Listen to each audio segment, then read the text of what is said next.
Kung unahin na po natin kasi itinanggi na po ni Senator Mark Villar na may kinalaman siya dito sa joint venture deal ng Prime Water sa mga local water districts noong DPWH Secretary pa siya. Ano po yung opinion nyo dito?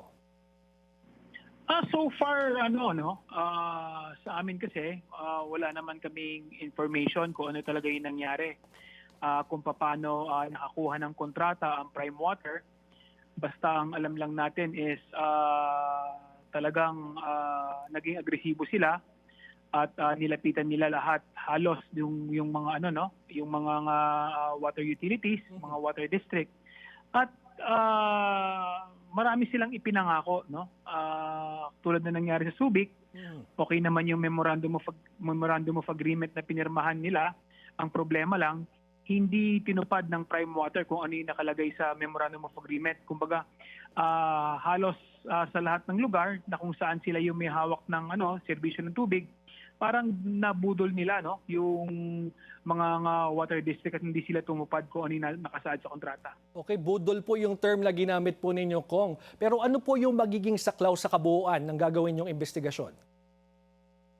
Siyempre pag-uusapan doon kung paano kung ano nangyari, bakit hindi sila tumupad sa usapan, ano yung nangyari sa investigation ng luwa at ano yung pwedeng gawin ng Prime Water para hindi na ito maulit-ulit sapagkat napaka laki ng kanilang responsibilidad at malaki ang kanilang pananagutan sa mga mamamayan dahil sobrang dami ang naapektuhan dahil sa kanilang bulok na serbisyo.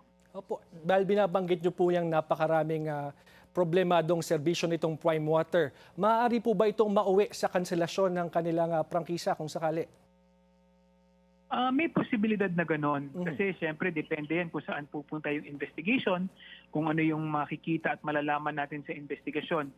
So far, ayaw naman natin pangunahan yung investigasyon na mangyayari. Ang importante lang is lumabas yung katotohanan at malaman ng taong bayan kung ano talaga yung nangyari. Sa ngayon po, may listahan na po kayo ng mga possible na iimbitahan nyo po dyan sa inyong gagawing pagdinig? So far kasi almost 40 na congressman na yung nag-signify na gusto nilang maging co-author ng ating inilabas na House Resolution.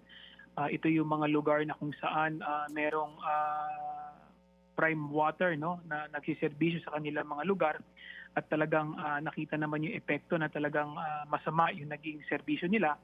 So kailangan imbitahan yung mga local water district, pamunuan ng Prime Water at yung pamunuan din ng luwa, kailangan din nating makausap dahil sila yung may saklaw na ahensya ng gobyerno na nangangalaga sa mga water districts.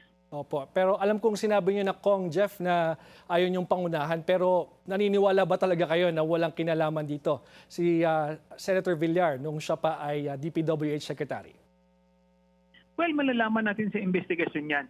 At saka gusto rin naman nating makita yung investigation na sinabmit ng luwa sa Malacanang. Gusto rin natin yung mabasa, gusto natin yung mapag-aralan para at least lahat ng impormasyon makuha natin para at least na magkaroon ng transparency and accountability, lalong-lalo na sa parte ng Prime Water. Okay, maraming salamat po Congressman Jefferson Conghon. Thank you, maraming salamat po.